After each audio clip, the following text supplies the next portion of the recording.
Le vivre ensemble est un concept qui exprime les liens pacifiques, de bonne entente qu'entretiennent les personnes d'un groupe dans un environnement de vie ou sur leur territoire.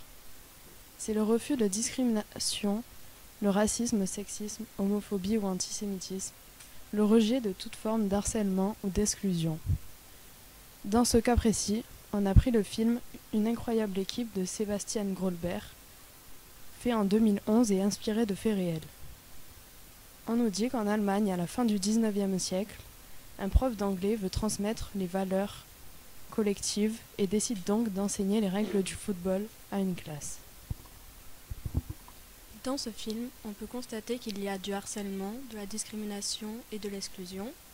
Pour le harcèlement, Félix harcèle Just parce qu'il est différent. On peut le voir lorsque, après avoir joué au football, Félix se rend compte que Just est meilleur que lui et va donc le rejoindre dans un coin pour le menacer et bloquer ses chaussures en hauteur. Pour la discrimination, Just a été accepté dans l'école grâce au programme de soutien à l'instruction populaire que le directeur a mis en place. Mais le père de Félix n'était pas d'accord avec cela, donc il essaye avec tous les moyens, à l'aide de son fils, de le faire renvoyer, car c'est un étranger et il est pauvre. On peut constater de l'exclusion quand on interdit la pratique du football, mais que les élèves décident de faire bloc tous ensemble et vont jouer au foot, sauf Félix, donc les élèves se retournent contre lui et le menacent s'il répète. Le groupe évolue au fur et à mesure de l'histoire. Lorsque les étudiants corrigent la prononciation du TH de Bosch, les élèves se rebellent.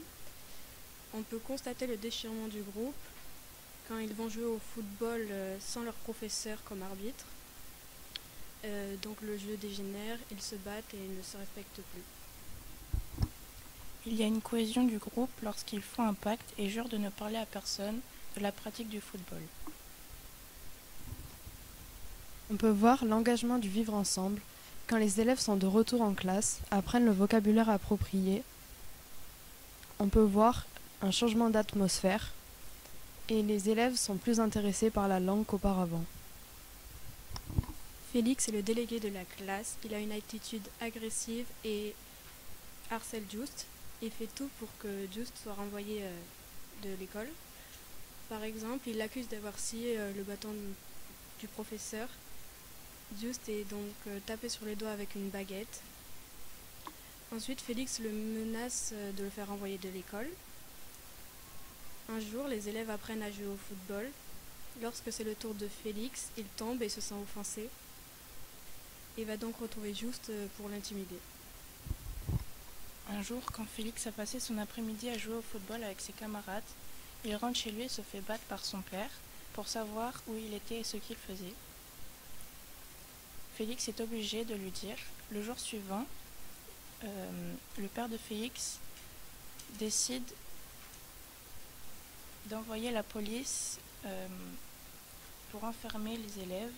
Félix se sent coupable et décide d'aller les libérer et tous ensemble, ils vont tout faire pour que le professeur Koch ne soit pas renvoyé et que la pratique du football soit acceptée. Félix a donc maintenant une posture positive du leader du groupe.